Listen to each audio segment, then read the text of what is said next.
Boa tarde, diretamente de Lisboa. Gostaria muito de agradecer em primeiro lugar para o Marcelo, para a Tânia, por nos receberem no Instituto Veritas Liberar, para um podcast que vai com certeza tirar você da zona de conforto, porque nós vamos aprender muito sobre temas que nós vivenciamos todos os dias, mas muitas vezes nós não conhecemos profundamente. E ficamos com muitos conceitos, preconceitos a respeito de determinadas palavras, de determinadas ciências. E hoje nós trouxemos aqui uma pessoa incrível, que é o Marcelo Cotrim, que eu tive o grande prazer de conhecer o Marcelo e a Bruna em São Paulo, há cerca de 3 semanas atrás. Comecei a mergulhar em todo o trabalho que o Marcelo faz, um trabalho lindo de despertar, e agora ele começa a iniciar, a lançar algumas sementes que vão criar raízes muito profundas aqui em Portugal. Vão ser lançados os 2 primeiros livros do Marcelo aqui, daqui 2 dias, na quinta-feira. Ele vai fazer uma palestra, vai fazer um workshop sobre temas interessantíssimos e mais do que interessantes, que vão nos ajudar a realmente dar um norte, uma luz para todo o nosso processo de evolução espiritual e do despertar. Então, antes de mais nada, obrigada, Marcelo, obrigada por estar aqui, obrigada, em primeiro lugar, por essa amizade que está nascendo, né? E tudo que estiver ao meu alcance, ao nosso alcance, para poder fazer com que mais pessoas conheçam tudo aquilo que você trouxe para o mundo já há muitos anos. Conta comigo, tá? Aqui em Portugal, no Brasil. Agradeço o carinho, tá bem viu, mesmo, Cláudia? Agradeço mesmo. o Marcelo aqui, o carinho também recebendo a gente. A oportunidade que o Instituto também está dando. E vamos falar um pouco de quem é o Marcelo, né? Para a gente poder daqui a pouco começar na nossa viagem. Com certeza. O Marcelo começou lá de moleque, na espiritualidade, de uma forma muito espontânea. Meus pais não são espiritualistas ou religiosos, né? Minha mãe, uma católica não praticante, meu pai se dizia cético, mas falava das forças invisíveis e de Deus o tempo todo.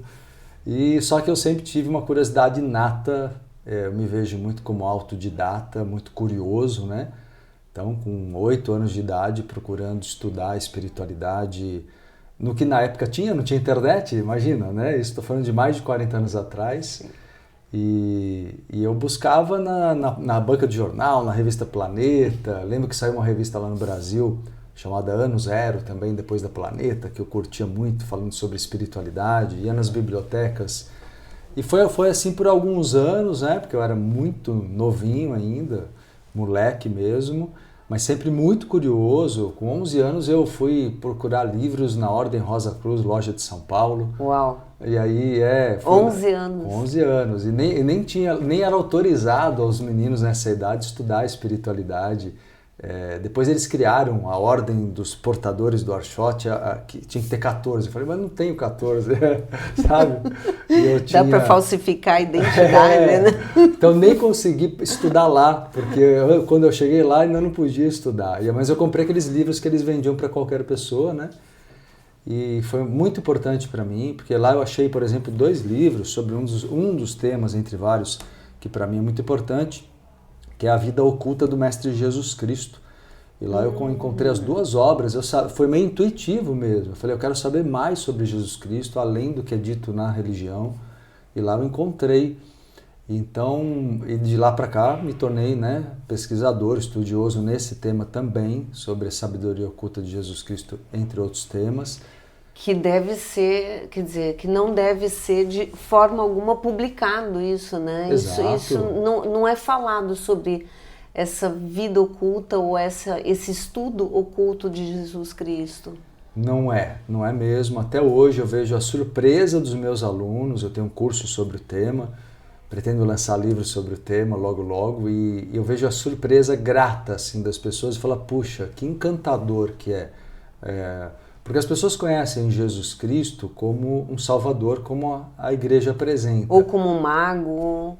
Então, mas a visão muito comum, Cláudia, é mais como um Salvador, que no final das contas, às vezes faz as pessoas acharem que elas não são tão responsáveis pela própria evolução, sabe? Então é importante entender Jesus como eu vejo, né? Como um sábio, um cara iluminado, um avatar, Sim. um cara enviado para cá para alavancar a evolução humana, mas não um salvador exatamente, sabe? Que isso acomoda uma grande maioria das pessoas, ao meu ver, né? Porque elas depositam a salvação para fora, né? Exato. Então elas esperam um padrão de comportamentos ou formas de ser para poder ser salvo ou poder se enquadrar num determinado perfil, onde você pode ser salvo ou não. Exato. Né? E na verdade não existe essa culpa toda que a religião, que muitas vezes a igreja impõe, né? O medo ou a culpa, eu acho que está muito baseado na culpa e no medo, essa ideia mais religiosa até de Jesus Cristo também. Com certeza, eu acho que as pessoas não conhecem de verdade quem ele é quando a gente estuda a história dele original, como essênio. Ele era um judeu essênio, ele nunca teve a intenção de criar nenhuma igreja, ele realmente criou, ele amplificou, ele popularizou a filosofia essênia, que é maravilhosa, que é reencarnacionista, que ele ensinava, por exemplo, Jesus conduzia com os apóstolos exercícios de meditação para que eles fizessem viagens astrais. Existe um evangelho apócrifo. Para quem não sabe, os apócrifos são os evangelhos que a igreja subtraiu e proibiu. E depois foram redescobertos de 70 anos para cá pela arqueologia, cópias que não foram achadas pela igreja. Só 70 anos? 70, 80 anos só, que você vê como é uma coisa de revelação, né? Porque foram muitos os manuscritos do Mar Morto, Nag Hammadi, que é no Egito, foram achados textos lá também. Tinha um livro, que é esse que eu ia comentar, que é o Evangelho de Judas. Ele foi vendido para tantas pessoas que acho que ele foi achado, não sei se foi na Inglaterra ou nos Estados Unidos, num cofre de um banco. E é um documento que mostra uma conversa íntima de Judas, o Iscariotes, com Jesus, e ele era amigo de Jesus, muito amigo e admirador, ao contrário do que as pessoas pensam. E ele fala sobre a conversa mais elaborada, mais complexa que ele tem é com Judas. Judas era o cara mais culto do grupo. Então ele... Verdade. É verdade. Por que contam para nós uma história completamente diferente? Porque a igreja distorceu muita coisa, né? Para você ter uma ideia, existe um estudo que mostra que houveram mais de 4.000 distorções dos evangelhos pela igreja. Existe até texto medieval de um tradutor, isso anotações medievais, um tradutor brigando com o outro, dizendo como você pode distorcer esse texto. É uma coisa que tem até provas disso, então não é uma conjectura, é um fato. E tudo por quê? Para que a filosofia da religião católica fosse conduzida no sentido de que as pessoas ficassem independentes e entendessem que só lá dentro poderiam obter a tal salvação. Sim. Por isso que a ideia do Salvador, ela infantiliza, eu digo, as pessoas. Porque Jesus veio ser, sim, ele é o Cristo, porque Cristo é um grau de evolução, existe uma esfera crística no mundo espiritual, existem muitos Cristos, e Jesus é um representante dessa esfera, um ser ascensionado, como diz a teosofia, né? Um ser ascenso. E ele realmente veio como modelo. Eu falo que ele trouxe para nós um manual de autossalvação maravilhoso. Ele deixou mais de 60 parábolas, sermões maravilhosos. E tudo isso tem um olhar oculto que a maioria não conhece, que é lindíssimo. Na verdade, o nosso caminho passa por encontrar divindade dentro de nós. Exato. Eu acho que esse é o maior propósito, ou deveria ser o maior propósito de cada ser humano. Porque eu percebo que muitas pessoas estão muito distraídas, né? Distraídas com o dia a dia, distraídas com programas, distraídas com aquilo que nós recebemos muitas vezes da internet, informações completamente, eu diria, completamente distorcidas da realidade. E mesmo dentro de tantas informações que a gente recebe ligado à espiritualidade, ligado à evolução, a essa busca, existem muitas pessoas que não traduzem com veracidade, com lealdade, com princípios, com valores, coisas corretas. É uma coisa de sensação, porque no fundo, a frequência cardíaca, quando a gente sente uma informação, e é uma coisa que eu costumo falar muito no meu canal, é muito importante você sentir quando uma informação faz sentido para você. Né? E me chamou muito a atenção todo o teu trabalho, porque a verdade que você tem nos teus olhos, a verdade que você passa, as tuas histórias, a tua verdade, todo o teu estudo é de uma profundidade ímpar, né? Realmente algo grandioso que amplia, que faz com que as nossas frequências se elevem. E hoje em dia é muito necessário isso, não acha? A gente aumentar esse padrão vibratório, aumentar as nossas frequências. Porque além de estudioso, você é terapeuta, é espiritualista e metafísico. Vamos falar um pouquinho desse lado? Vamos, que eu parei lá nos 11 anos, né? Mas seguindo um pouquinho, na minha adolescência, com 15 anos, eu fiz o meu primeiro curso de parapsicologia, de 14 para 15 anos, com um professor já falecido, chamava Sidney de Moraes, se bem me lembro. E depois dele eu conheci aos 17 anos o Dr. Valdo Vieira, que foi uma referência para mim muito importante, como um segundo pai, assim. Durante 3 anos eu pertenci à equipe de professores dele. Ele, para quem não lembra, ele trabalhou muito com Chico Xavier muitos anos, depois ele se afastou do espiritismo kardecista e desenvolveu uma neociência chamada projeciologia, para estudar fenômenos bioenergéticos, viagem astral, principalmente a viagem astral. Dali eu conheci a importância da viagem astral, já tinha conhecimento, contato, mas aquilo me deixou muito claro. Por quê? Porque a viagem astral e a paranormalidade, elas permitem uma clareza de ver o mundo astral cara a cara, não apenas ser o médium. Ser médium é importante, mas também é importante sair do corpo, também é importante O médium, na verdade, recebe. O médium, a palavra médium vem de intermédium, que é um intermediário. Okay. Então o médium ocupa um papel muito importante de ser um canal. Eu gosto de estimular nos meus alunos a mediunidade lúcida, consciente, né? Não a inconsciente. É possível? Na verdade, trabalhar a mediunidade? É perfeitamente possível e é o ideal. Por quê? Só para entender, até uma ótima pergunta.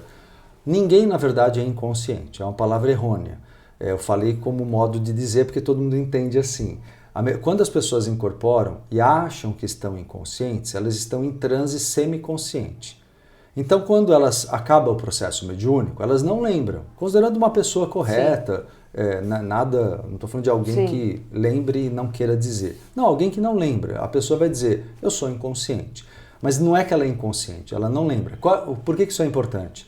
Porque se ela é semiconsciente, ela pode interferir, que sempre foi a grande preocupação quanto à mediunidade. Só que, na verdade, a não interferência na mensagem, ela envolve 2 coisas, que é a ética, né, e o equilíbrio emocional. Se a pessoa tem ética e equilíbrio emocional, ela pode ser 100% lúcida, se isso fosse possível, ou o máximo possível, ela não vai interferir. Ela vai se tornar um canal puro, entende? Sim. E ainda ela aprende muito, Cláudia, porque ela vê a entidade, ela escuta a entidade, ela sente o que está acontecendo. Além de ajudar outras pessoas, ela ajuda ela mesma. Isso é importante as pessoas entenderem, que o papel do médium com o mentor é uma parceria. O mentor também está evoluindo. Eu vejo meus alunos ingenuamente, desculpa que eu bati aqui no microfone, eu vejo às vezes os meus alunos meio ingenuamente falando assim, Marcelo, o mentor erra? Eu falei, ele erra, às vezes ele erra. Mentor tem mentor e eles têm orientação, eles podem errar como pai e mãe amorosos erram com o filho, não por mal. Mas eles também têm um mentor deles que vai orientar. Que máximo, não tinha ideia disso. É mesmo? Então, não. É verdade. E olha, vê como é lógico. Faz todo sentido. Porque senão as pessoas elas romantizam e acham que os nossos mentores já são seres perfeitos, né? Então, nosso grau de evolução teria que ser gigante para ter um ser perfeito me amparando. Não é assim. Nós temos bons mentores, eu acredito, mas não essa perfeição que se espera. Então eles tentam acertar. Pensa pais amorosos e bons. Sim. Esses são os mentores nossos que temos um grau de evolução que eu brinco, eu falo, é bacaninha, tá bom, não é nada, não é a Brastemp, como se fala, o máximo ali, mas é um grau de evolução bom. Mesmo assim, eles vão cometer alguns erros porque eles também são tocados por gatilhos. Eles também têm seus aspectos, eles ainda vão reencarnar. E às vezes é por isso que o mentor deles, que tem grau maior, chega, intervém e fala, olha, nesse ponto aqui dá uma corrigida que isso aqui saiu um pouquinho da linha. Eu gosto que as pessoas entendam que somos uma equipe, físicos e extrafísicos, todos trabalhando juntos. E eu acho que essa naturalidade de lidar com o mundo astral, com a interdimensionalidade, Cláudia, que eu quero que todo mundo tenha, sempre foi a minha vontade, popularizar ou democratizar a interdimensionalidade. Quando eu trabalhei com o Valdo é uma pessoa que foi muito importante na minha história e tenho uma admiração, um carinho enorme por ele, mas 3 anos depois eu me desliguei. Por quê? Porque ele é muito pesquisador, muito técnico. Depois que eu saí, isso lá, trabalhei com ele até, imagina só, 1992. É muito tempo. Então, eu saí e continuei sozinho, criei o meu espaço, que é o Espaço Entre Vidas. Só que o Valdo ele até criou um glossário para entender a linguagem dele. Então, o cara é muito pesquisador, mas eu acho que ele foi para um lado excessivamente científico. E eu queria equilibrar o conhecimento profundo com linguagem acessível e o trabalho com muito sentimento, com muita conexão amorosa, fraterna. E eu acho que foi possível fazer isso, está sendo possível fazer isso. E ampliando agora com vocês, né? Com o teu carinho de todos aqui. E começar aqui em Portugal também. Maravilhoso. Porque eu acredito que todos os países, na verdade, precisam dessa luz, né? Precisam colocar foco nesse tipo de tema, porque hoje em dia eu vejo 3 tipos de pessoas: aqueles que são ateus, que absolutamente não acreditam em nada e vivem uma vida rotineira, né, de ir para o trabalho, voltar para casa e muitas vezes sem propósito, sem entender a importância de se ter um propósito de vida. E daqui a pouco eu quero saber qual é o teu propósito, né, dentro de todo esse percurso que você vem fazendo. Existem as pessoas que estão no despertar, estão nessa jornada, estão despertando, como se estivessem mesmo saindo de uma casquinha. Sim, sim. Né? Então começando a entrar em contato com informações sobre espiritualidade, mas ainda com um pé no ceticismo. Né? E tem as pessoas que estão completamente entregues, no sentido de acreditar até que tudo tem um propósito. Absolutamente tudo tem um propósito, eu faço parte desse grupo. E como que você começou a integrar, né, todo esse conhecimento que você começou a receber do Valdo, de todo esse percurso que você fez, como que isso começou a se tornar um propósito de vida? Porque eu acho interessantíssimo tornar toda essa ciência, torná-la acessível a outras pessoas e principalmente ajudando para aquelas que estão nesse processo de despertar, trazer conteúdo para que elas entendam numa linguagem fácil. Verdade. Como que isso se tornou teu propósito de vida e qual que é o teu propósito nesse mundo, no Brasil e agora em Portugal? Agradeço a questão, ela é muito forte. Eu lembro de um momento específico, que eu estava com 18 anos ainda no grupo, iniciando como professor pela primeira vez. Aliás, um pouquinho antes até disso. Eu lembro que eu ganhei do Valdo um livro dele, que parece uma bíblia, um livro científico, Projeciologia. Mas eu ouvi algumas palavras ali e eu vi um contato com os amparadores, uma experiência que aconteceu numa palestra, que eu me lembro saindo de lá. Era lá na Zona Norte de São Paulo e eu falei, poxa, é isso que eu quero fazer da minha vida. Eu já tinha esse sentimento desde criança, como eu falei, mas com 18 anos eu tive certeza. Eu tive certeza de contribuir para, acho que o meu grande propósito é fazer as pessoas perceberem o quanto elas são capazes de vivenciar uma espiritualidade profunda no cotidiano e serem livres, serem independentes. É mostrar para as pessoas uma espiritualidade que cura, que dá significado à vida delas, como deu a minha e para todos é possível, cada um na sua área, na sua profissão. Eu até falo, as pessoas não tem que todas também serem terapeutas ou espiritualistas, porque às vezes as pessoas acham que quem tem uma vocação espiritual tem que estar nessa área. E eu acho que não, um arquiteto, um engenheiro, um médico, um vendedor, se a pessoa tem amparo, se ela faz aquilo com amor, ela tá jogando luz no mundo, não interessa de que maneira. Só que para isso... Independente da profissão. Independente, porque senão todo mundo vem para a área terapêutica e não é isso. Tem que vir quem tem que vir, né? Quem tem isso como essência. Mas eu acho que tem muita gente que tem vocação nesse momento, nessa encarnação, para fazer outras coisas, muito bem, com muita luz, e ajudar muita gente, milhares, milhões de pessoas. Só que eu vejo, o que eu sinto como propósito meu, ainda na sua pergunta, o meu propósito é tirar o divino do altar e trazer para dentro. É fazer as pessoas perceberem que elas são divinas, elas são deuses e deusas internamente, porque todos temos o masculino e o feminino em nós. Então é realmente com isso fazer cada ser humano ter coragem de se curar, porque o mundo está doente pelo mal que a religião causou nos últimos milhares de anos. A religião, ela reprimiu, usando palavras de Freud até, e outros, né, importantes psicólogos e psicanalistas, Jung, a religião, ela reprimiu o ser humano. Então, quando você vê, por exemplo, explosões de guerra ou de uma sexualidade desenfreada, é o lado sombra da humanidade. Como nós temos o nosso individual, a humanidade tem. Só que como a religião causou nas pessoas, o que você falou agora há pouco, a ideia de culpa, que eu acho terrível. E inútil. Inútil. Porque não existe pecado, então não há por que ter culpa. A gente acerta e erra, e isso é humanidade. Né? Isso é humanidade. Então somos humanos e vamos acertar e errar, e isso justifica o aprendizado da nossa encarnação. Sim. Ninguém veio aqui para ser perfeito. E quem tenta ser perfeito, porque a religião impõe, nunca chega à perfeição, mas torna-se perfeccionista, o que é doentio. Ok. Entendeu? A pessoa torna-se, ela tem medo de errar. E o medo de errar impede a evolução. Então, algo que eu vejo tanto no meu trabalho como terapeuta, na parte psicológica, ou quando eu ensino o poder que cada um tem na lei da atração, porque é demonstrar o poder magnético existente em cada um. Ou seja, se a pessoa tem riqueza ou pobreza, doença ou saúde, amor ou abandono, tudo isso é resultado do mérito que ela cria hoje. Não por causa de uma vida passada, mas hoje. Ah, mas e o que ela fez em vida passada? Conta? Conta, porque nós somos uma sequência. Como dizem os espíritas, como dizem os budistas, nós temos karmas antigos que vêm, só que hoje você tem a possibilidade de mudar o teu destino e é só hoje. Não existe passado, não existe futuro.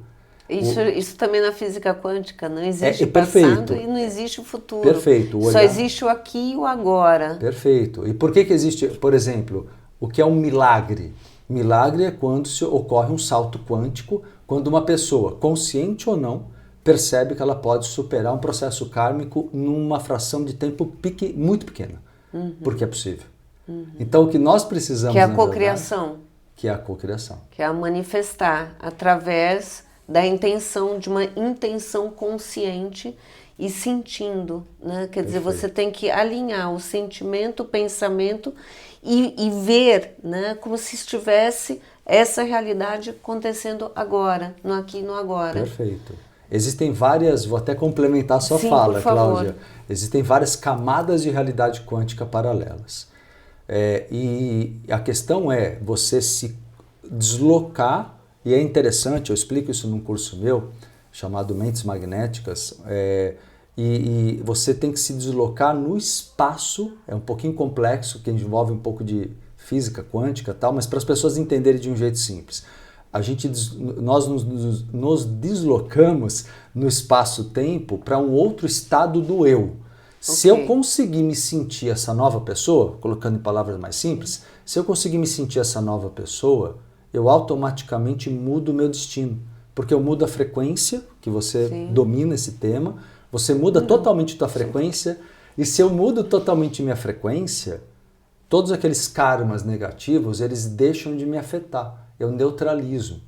Jesus Cristo... Que é a mesma coisa quando falamos sobre ressignificar um trauma. É mais que isso. É mais do que É isso? mais.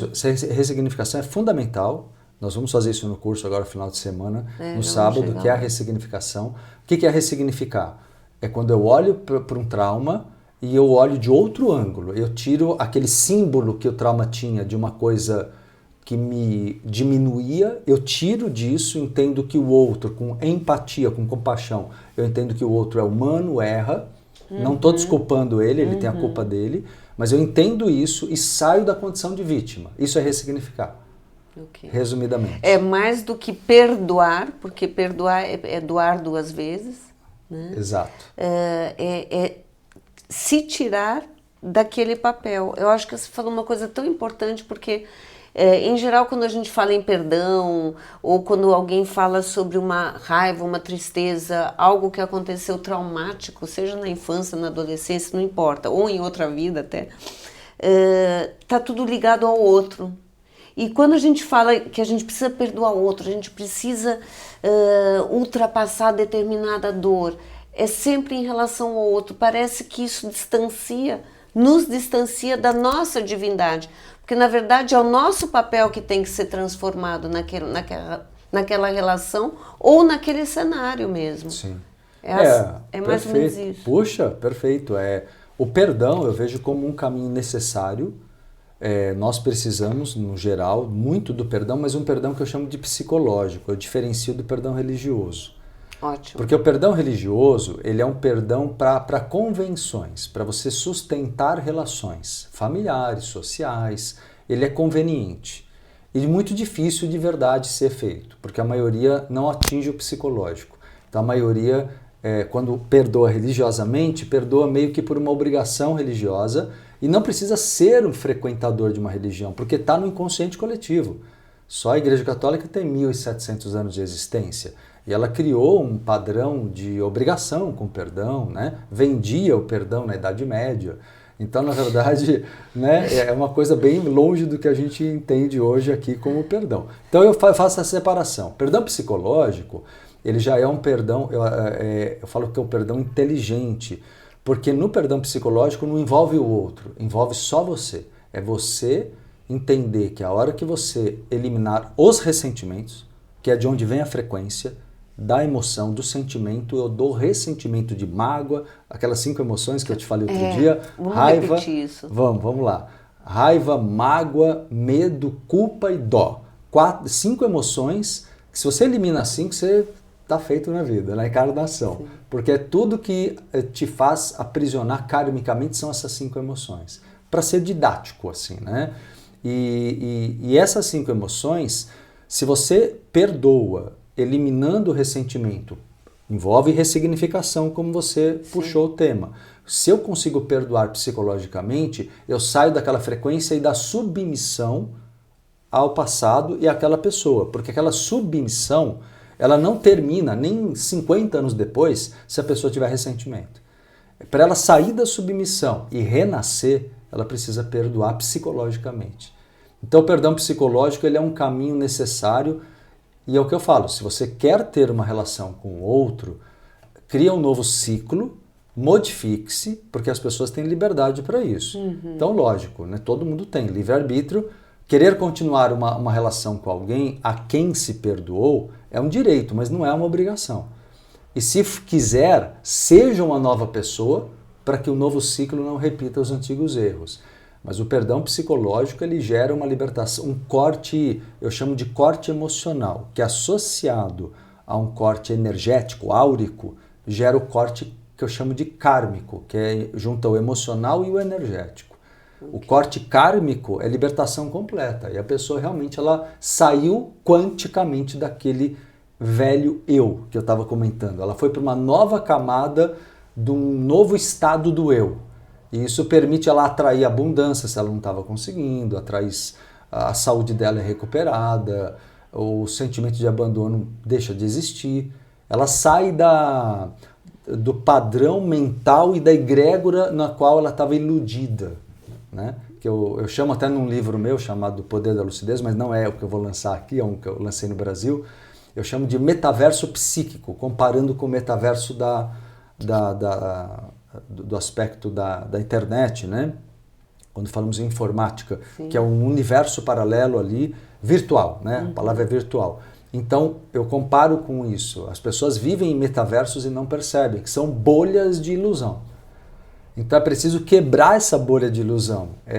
Ela tem que... Aí vem o despertar, vem a coragem de desapegar-se, né, Cláudia? Porque... É um desapego. No fundo, é um desapego até a papéis que muitas vezes nós vivemos, né? Estamos ali presos a esses papéis. Né? E que geralmente estão ligados a esses 5 sentimentos. Exato. Né? Quando a gente fala de relações tóxicas, quando a gente fala de tantos tipos de relações que nos aprisionam e nos tiram a ideia, ou pelo menos a sensação de evolução, porque a gente joga para fora uma responsabilidade que é interna. Existem ferramentas para isso, para ressignificar todas essas emoções? Com certeza, existe um método, eu pelo menos desenvolvi com os meus estudos de uma forma própria, que toca, claro, em várias linhas de pensamento, mas eu criei um jeito próprio de trabalhar, né? São 35 anos já atuando, então a gente imprime ali a nossa forma de ser, né? E eu vou eu vou tentar resumir para as pessoas até entenderem que não é tão difícil. Identificar o problema é o primeiro passo, porque quando você se conscientiza, isso a psicologia ensina claramente. Conscientização do teu lado sombra é o primeiro passo para a cura. Então, conscientização ou clarificação, o clarear da mente. Segundo passo é a pessoa pegar aquilo que entendeu que precisa mudar nela, e aí ela precisa da ressignificação. Primeiro ela toma consciência, aí ela ressignifica. O que significa? Eu vou olhar aquilo sem vitimismo, basicamente é isso. Eu vou sair do vitimismo, isso é ressignificar. Eu tenho que entender que aquilo, eu tenho uma responsabilidade na lei da atração.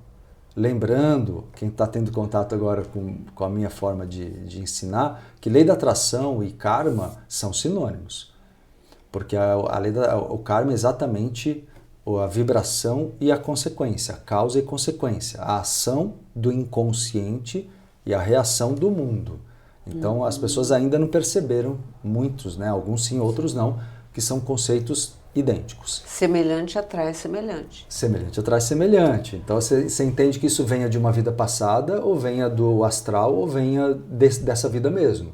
Ou seja, isso mostra, por outro lado, que podemos mudar o nosso karma, mudando a frequência, mudando a lei da atração. Sim. Por isso que o karma ele pode ser superado mais rápido do que muita gente pensa, quando as pessoas ficam muito presas, às vezes, a uma ideia de ter que sofrer, que é um padrão da Matrix. E da religião que vem também. Da religião, que vem da religião. religião. A religião determinou muito da Matrix, né? Que é a matriz do pensamento coletivo da humanidade. Muita gente fala sobre essa Matrix, mas muitas pessoas não entendem direito o que é a Matrix. Quando a gente fala tenho que sair da Matrix, para onde, né? É uma porta que se abre e vai para outro lugar. É bom falar. Eu acho que é importante esclarecer o que é essa Matrix. Todo mundo fala, não, vamos sair da Matrix, a humanidade tem que sair da Matrix. Onde que é isso, né? Tem um elevador, tem um botãozinho para apertar, né? Qual que é essa viagem? A gente sabe que é uma viagem para dentro, né? Não é uma viagem para fora. Exato. Eu diria, resumindo assim, para quem está tendo contato agora com o conceito, tua pergunta é ótima, Matrix vem de matriz, o matriz do pensar e sentir, a matriz do pensar e sentir. Tem 2 tipos de matrix, a matrix humana, que a gente já vai explicar o que é, e a matriz divina, que é a fonte da abundância plena. Então, o que é a matriz humana ao qual temos que nos libertar, sair dela? É escassez, a ideia de escassez, tudo no mundo as pessoas acreditam que vai acabar, e durante a história recorreram à esperança que a religião trazia. Então tem o interesse da religião de sustentar na humanidade a ideia da falta, o medo de que até mesmo a humanidade acabe, o apocalipse. Sim. A ideia de escassez vem sendo nutrida de modo ilusório pela religião.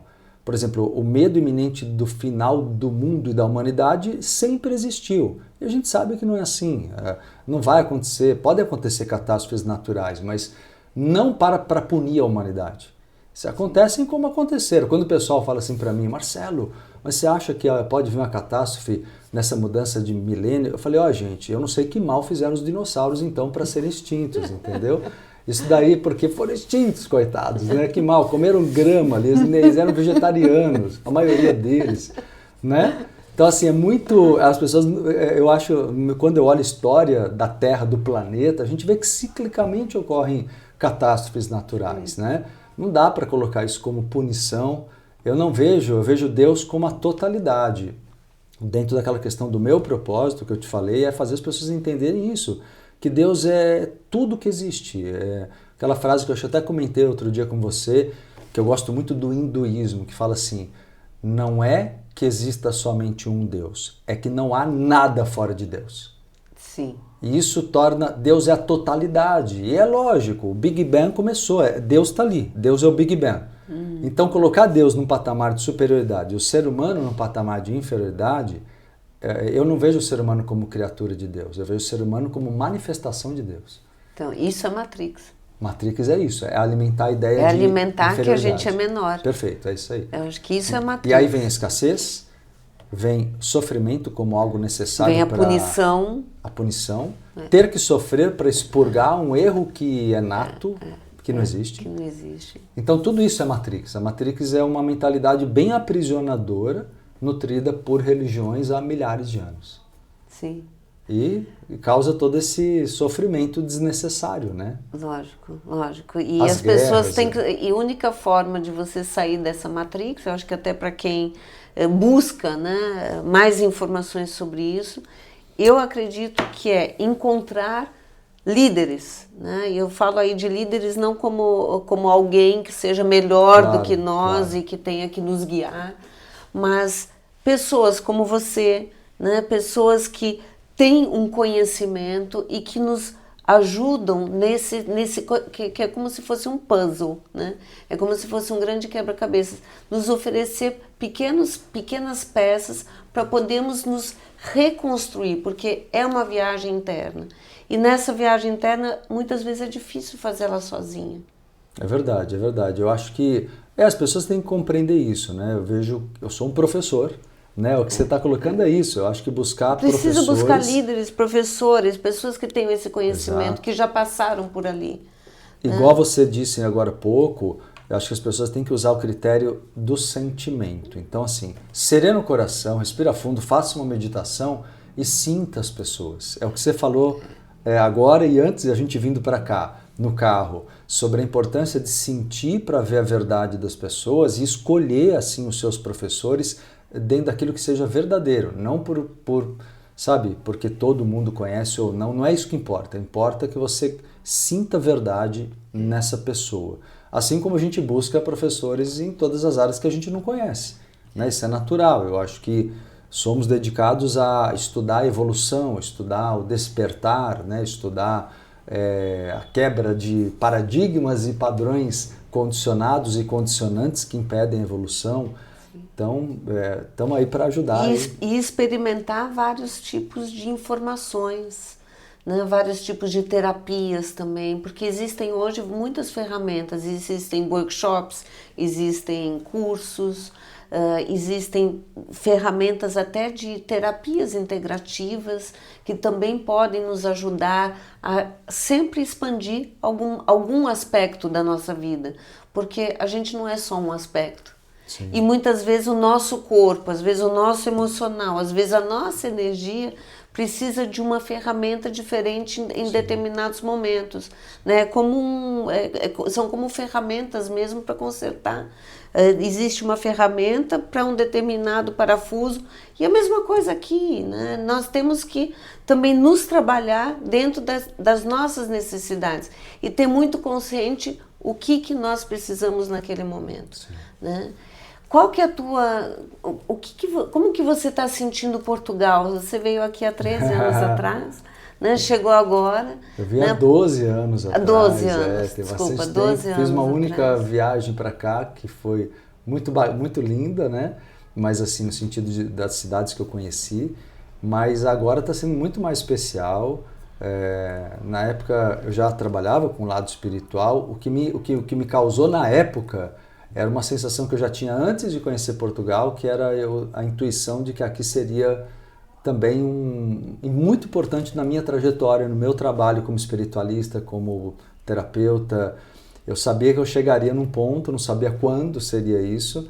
Demorou 12 anos para acontecer, né? E eu e a minha mulher, a Bruna, passamos aqui um dia no final do ano, indo a uma viagem à Espanha. Foi muito bom, pegamos um frio gostoso aqui em Portugal, bem pertinho entre Natal e Ano Novo. E, nossa, e essa vinda para cá, Cláudia, conhecer pessoas como você, como Helena Mineiro, né, da editora Mahatma, é super carinhosa também. Então, eu acho que é uma sintonia muito sincera, porque é uma sintonia que a gente está tendo, né, entre todos nós, o Paulo e a Paula da Portugalux, enfim, todos, a Ana, né, a Ana Margarida, a Ana Pedroso, que me entrevistaram, todas as pessoas que a gente está tendo contato, brasileiros e portugueses, estão sendo muito carinhosos. Semelhante atrai semelhante. Exato. Eu gosto muito disso que você fala muito, que essa rede de pessoas se ajudando aqui.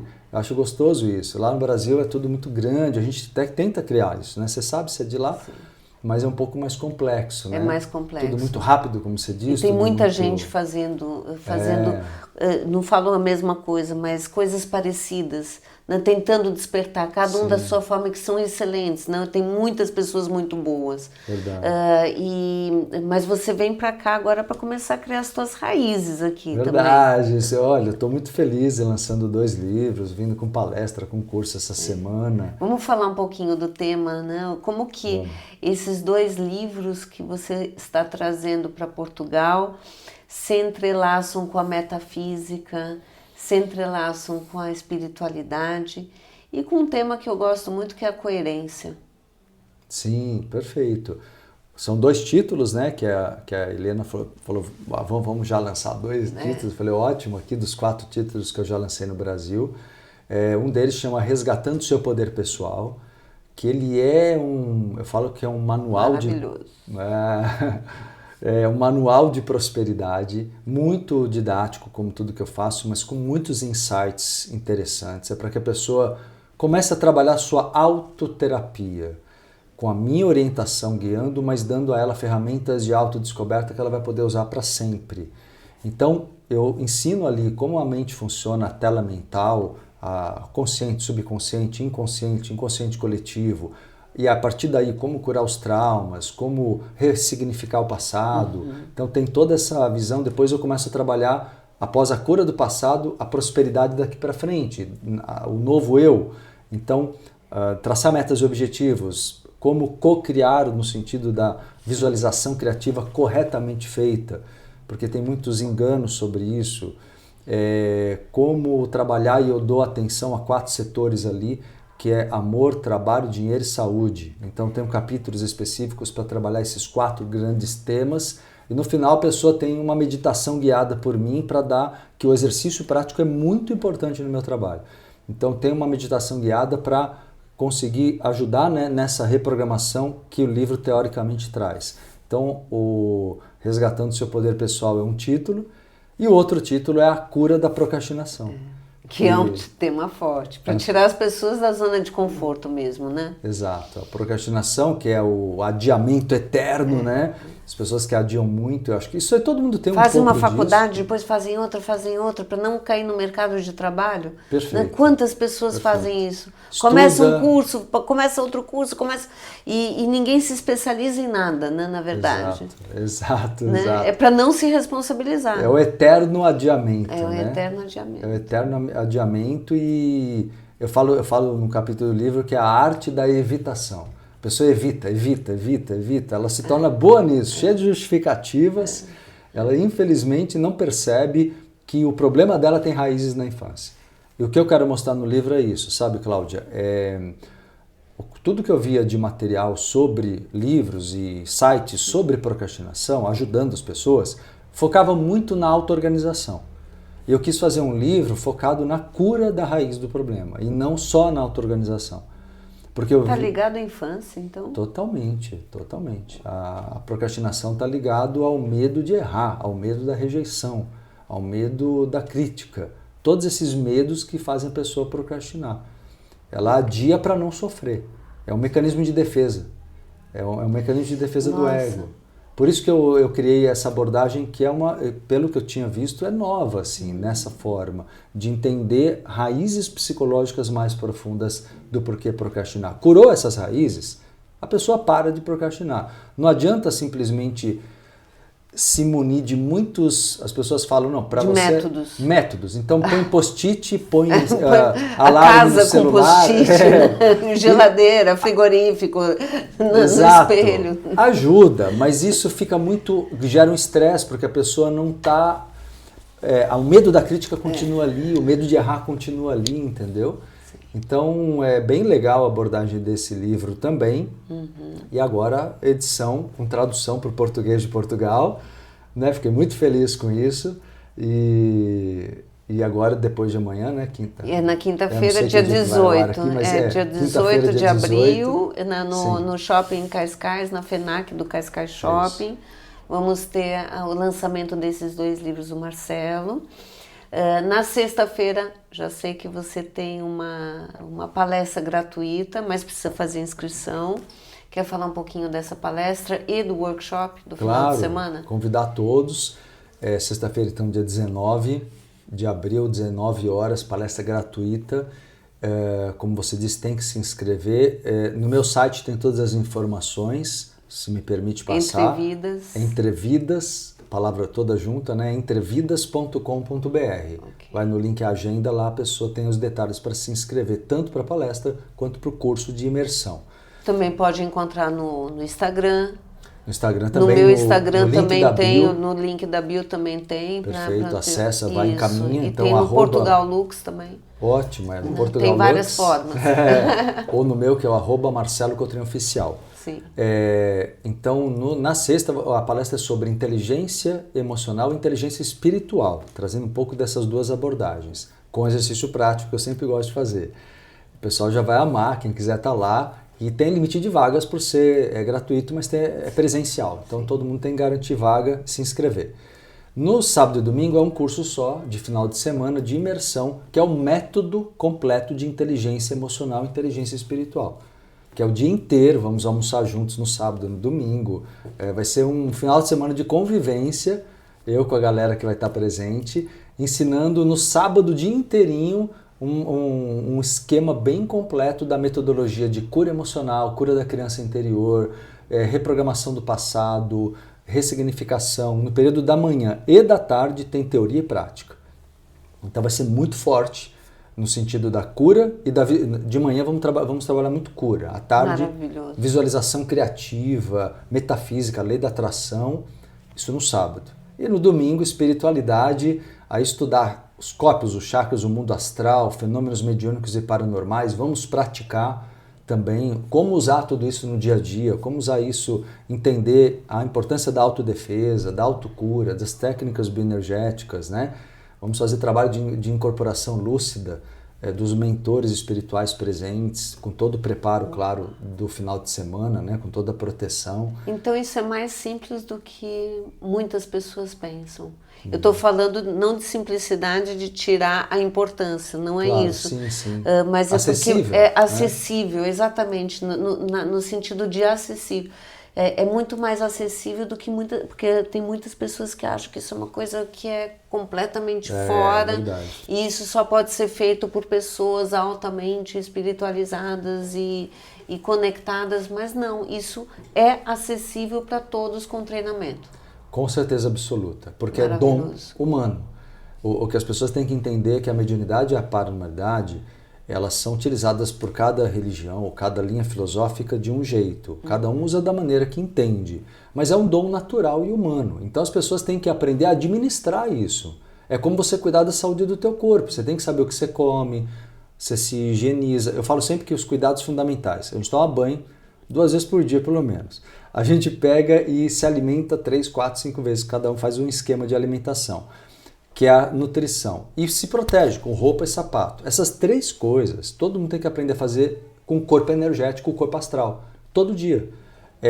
Purificação áurica, revitalização, como se fosse uma nutrição, e a proteção áurica, campo de proteção. Então isso eu vou ensinar para as pessoas.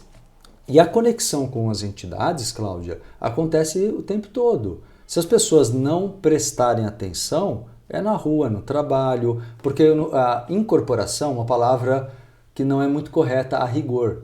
Porque o correto, o nome que é meio complicadinho, seria acoplamento áurico mediúnico. Porque nenhuma entidade entra no corpo, ela aproxima e transmite energia. Por isso que a incorporação é acessível, porque se a pessoa não cuidar disso, ela está vulnerável a esse acoplamento com qualquer entidade que está perdida ou doente na rua, nos lugares que frequenta. Então a mediunidade, ela precisa ser conhecida e trabalhada por qualquer pessoa, tem que ser, ao meu ver, ensinada para as crianças. Os meus alunos, você vê, eu tenho 35 anos de jornada, então eu já peguei alunos meus e gerações, assim, entendeu? Que já ensinaram para os filhos, já estão ensinando para os netos, e é acessível. Então, se eu tenho essa visão espiritual, digamos, como alunos meus, por que não passar para os filhos, crianças, já introduzir técnicas e fazem, e dominam a energia, e chamam o amparo. Adolescentes, é tão importante o adolescente ter uma espiritualidade livre, que às vezes ele não necessariamente quer estar dentro de uma estrutura religiosa ou filosófica específica, né? Então por isso que eu falo, eu tento democratizar com muito conhecimento, claro, com muito domínio, com uma egrégora muito forte que a gente estabeleceu a vida inteira, né, de amparo, de muito amparo espiritual, como estamos trabalhando já à distância o próprio amparo do local, e quando chegarmos lá no dia também, para que todos sejam recebidos com muita proteção. E é muito importante, né? Porque quando nós fazemos algo que é o nosso propósito de vida, com amor, né? Sempre pensando nesse bem maior, parece que tudo é facilitado, parece que tudo flui. Parece não, flui mesmo, porque nós estamos trabalhando na luz, né? E quando trabalhamos na luz, em benefício não só nosso, mas nos colocamos a serviço, o nosso processo fica a serviço do outro, parece que essa egrégora também aumenta, e a família também aumenta, né, nesse sentido.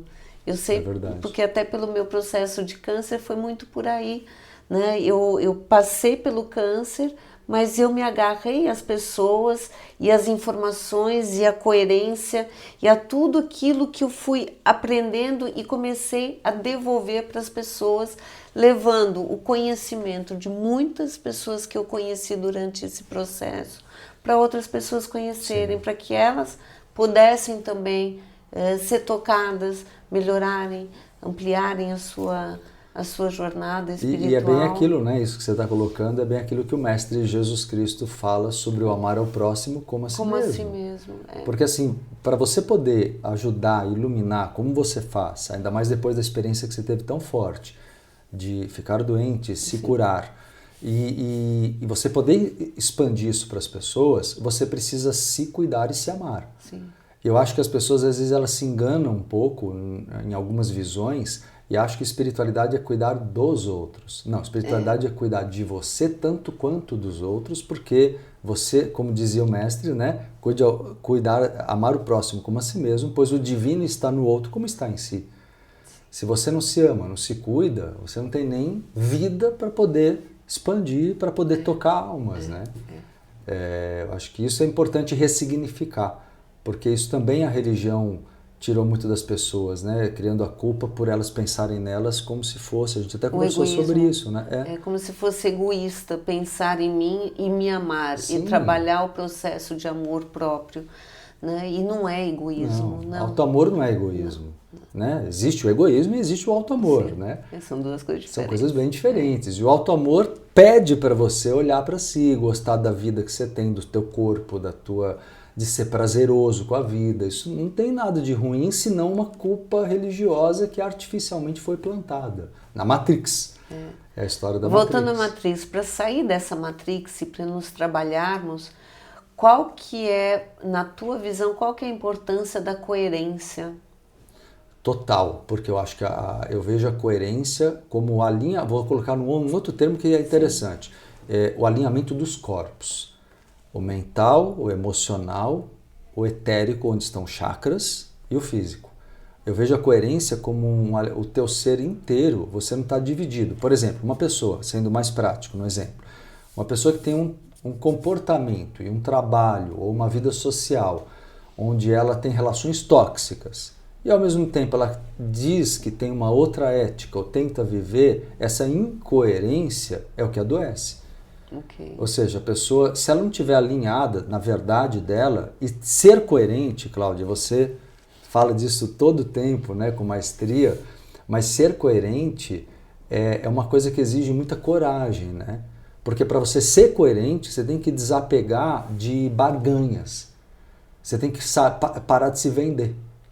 Então a coerência, a evolução só se dá com coerência. E não julgar e nem se preocupar com o julgamento dos outros. Exato. Que quando a pessoa se preocupa, ela barganha. Ela barganha. Esse é o ponto.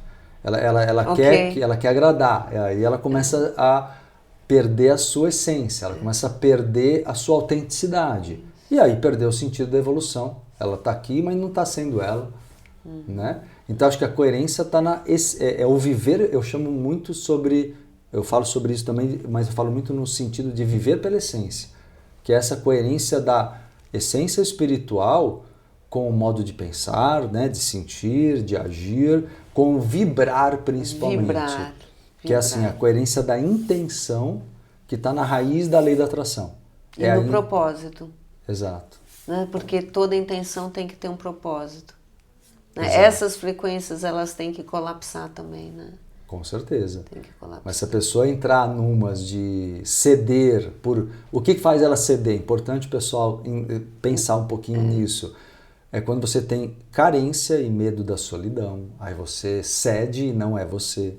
Ou quando você tem medo de se posicionar e também o medo de perder alguma coisa. Perder importância diante dos outros. Pode ser da família, pode ser da sociedade.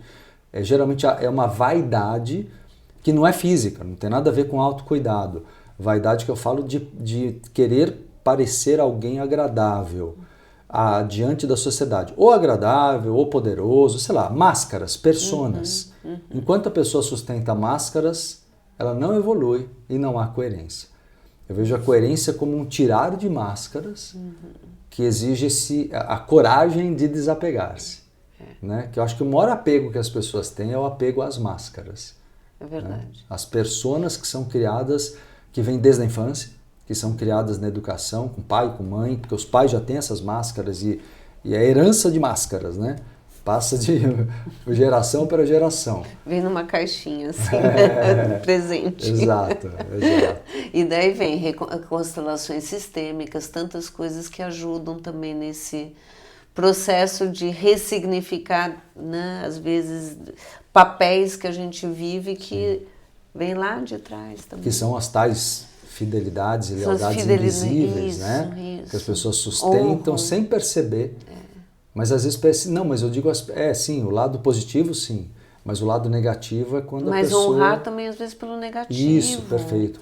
Não, às vezes eu fico presa, eu quero honrar tanto a minha ancestralidade e eu acabo repetindo padrões de dor, porque lá todo mundo vivia na dor. Exato. Né? Como se eu me sentisse pertencente àquela clã, àquela família. Perfeito. Né? E na verdade ao tirar a máscara e perceber, não, e deixa eu sentir essa solidão. E deixa eu me encontrar nessa solidão, porque a solidão nada mais é como que uma grande oportunidade de um reencontro conosco próprio. Perfeito. Eu chamo isso de a síndrome do estrangeiro, né? Sim. Que é quando você tocou no ponto que agora encaixa muito falar disso, que é muito legal as pessoas entenderem, que é uma sensação, como o nome sugere, de ser um estrangeiro na própria família. Lá no Brasil, não sei se aqui em Portugal se utiliza o termo, quando as pessoas não se entendem, falam, estou falando grego, né? Sim. Então, assim, essa frase do eu estou falando grego faz entender, as pessoas não se entendem por quê. O que é a síndrome do estrangeiro, para o pessoal entender, e muitos vão se identificar. É quando existe um sentimento, desde a infância às vezes, de muito deslocamento na família. Você pode ter muita gente ao redor e se sente muito só, com muita melancolia, com muita tristeza. E você sabe uma coisa interessante, Cláudia? Na infância e adolescência, existe uma saudade que tem a ver com a saudade da colônia do plano espiritual, do período entre vidas. Que lindo! A síndrome do estrangeiro é uma referência a uma saudade de um lugar onde todos eram mais parecidos. Entende? Uau! E a pessoa reencarna, às vezes, ali numa família, por N fatores do inconsciente dela que atraiu aquela família, que é um outro contexto que, quando eu explico sobre reencarnação, eu falo muito sobre como a pessoa chega numa família, mas ela não percebe que chega numa família, às vezes, muito distinta dos valores dela, com algumas similaridades, lógico, senão não estaria ali, mas ela sente muita falta e isso gera depressão, gera aquela depressão sem explicação, que tem explicação num fator muito mais profundo. Claro que você pode tentar analisar questões da família psicologicamente, mas a coisa vai além. Por quê? Porque o grau de consciência é diferente, o grau de sensibilidade, às vezes ela é muito médium também, ou muito sensível também, e não consegue lidar com a energia da família, o processo obsessivo ali presente. Então, isso só cura-se, digamos assim, se a pessoa se reencontrar, se autoconhecer, identificar o que ela veio fazer e atrair do mundo os afins, para ela sentir o que eu chamo de família kármica espiritual, família espiritual, as pessoas que não precisam, como a gente aqui, eu, vocês aqui, eu, Bru, e vocês e Porto, você, Sim. Helena, todo mundo, Paulo. Já tem uma energia, já tem uma frequência assim, já nos sentimos da mesma A gente se entende rápido, porque existe uma afinidade, que é de uma família espiritual. Mas quando você nasce numa família que, né, por mais que você tenha ali carinho, amor por um por outro, mas às vezes não dá para conviver. Não dá para conversar sobre determinados assuntos. Não. Eu falo que é assim, Cláudia, a gente tem que criar uma hierarquia de intimidade. Quem eu posso ter bem perto, quem eu tenho que ter no segundo círculo, quem eu tenho que ter no terceiro círculo mais distante. Não dá para deixar, só porque tem o título pai, mãe, irmão, obrigatoriamente você deixar no primeiro círculo. Você pode sofrer muito. Se der, lindo, que bom, mas às vezes não dá. E aí ter aceitação e tentar conviver num segundo círculo, onde a convivência é menor, com um pouco mais, sem expor toda a sua intimidade. As pessoas acham que porque é pai ou mãe tem que abrir tudo que pensa. E às vezes, se o pai e a mãe tiverem maturidade, que legal, né? Mas às vezes não é isso. Então a síndrome do estrangeiro, voltando, ela vem como um sentimento de inadaptação, que se a pessoa não entrar num sentido verdadeiro de vida, de espiritualidade, de sentido de vida, principalmente de cumprimento de missão, e aí o lado espiritual ajuda muito, contato com os mentores, com os amparadores, tudo isso ajuda demais. Se ela não faz isso, ela pode entrar num desvio completo. Tem pessoas que partem para as drogas, outros em depressão crônica, porque nunca se encontram. E às vezes a pessoa ela tem um lado de luz muito legal, mas ela se perde, porque ela não ganhou força, não ganhou lucidez, e entrou na matrix humana e entrou tem uma palavra complicadinha, mas que eu uso às vezes em quando já explicando, né? Que fala a pessoa que está obnubilada. Obnubilado, que é a palavra na raiz quer dizer debaixo de nuvens. Sabe aquela sensação que tem um peso? Que eu falo que é a família Adams, né? Ali tem gente que, se a pessoa não expandir a aura dela, se ela não expandir quem ela é, a luz dela, e trazer o amparo para ajudar, ela vai viver sem lucidez. Ela vive debaixo de nuvens, parece que sempre está... E aí fica no materialismo, na cegueira do materialismo, ou da religião dogmática, que não leva a crescer. Os extremos. Os extremos, exato. Aliás, Muito a gente, bom. só comentando, eu e a Bru tivemos agora no Mosteiro dos Jerônimos, e tinha uma frase de Fernando Pessoa, né? Falando disso, como é importante, até fiz agora um reel sobre isso lá no mosteiro, falando como, mais ou menos ele falava sobre como é importante não ter nem o exagero nem a falta, porque os dois lados mostram que você não está na sua plenitude, porque eu vejo o exagero como uma compensação tentando ser quem você não é, e a falta é não se sentindo merecedor. E aí ele conclui, fala assim, que a lua...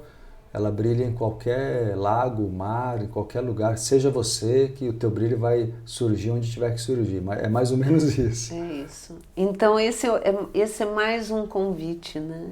Mais um convite para a gente tirar juntos um pouco dessas máscaras, um pouco dessas cascas, para a gente chegar mais perto dessa essência, dessa divindade.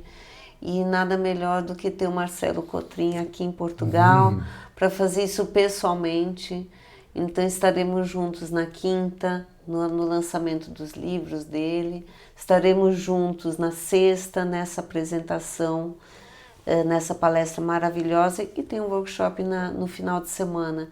Então, para todos aqueles que sentem, né, que estão nesse caminho do despertar, eu recomendo muito que venham conhecer pessoalmente o Marcelo, que já mudou muito a minha vida, ele e a Bruna já mudaram muito minha vida, já me ajudaram a conectar com informações, com vídeos e com muita informação que o Marcelo já tinha gravado no passado, mas que no meu presente tem feito muito sentido. Então eu adoro partilhar aquilo que faz bem para mim, aquilo que faz bem para o mundo, e eu estou muito feliz de ajudar que essas raízes deles cresçam aqui para a gente trazer eles mais vezes aqui para Portugal. Alguma mensagem final? Poxa, eu espero que as pessoas procurem confiar mais no que sentem, como você disse, na essência, e tenham coragem de fazer isso, porque, como dissemos aqui, é revolucionário, né? Como diz a palavra revolução, é a retomada da evolução. É revolucionário confiar em si num nível mais profundo. As pessoas têm que se acalmar, serenar, meditar, chamar seu mentor, anjo da guarda, ou como quiser chamar, mas confiar no que sente e apostar em si num nível profundo mesmo, para que cumpram o motivo de estarem aqui nessa encarnação. Sem dúvida, porque é mais importante a gente crer para ver do que ver para crer. Né? Exato, exato. Quero agradecer também você, Cláudia. Imagina, muito. Agradecer o Marcelo. Marcelo, afinal, só a verdade liberta, né? Veritas liberar. Então, a gente está muito agradecido por esse espaço, né? Nesse instituto que também é todo o coração, é todo essa pureza de essência que o Marcelo tem e a Tânia. E para mim é uma delícia poder conectar essas pessoas de luz na minha vida. Gratidão, Marcelo. Eu que agradeço. Obrigada. É só o começo. Agradeço. Obrigada, Bruna.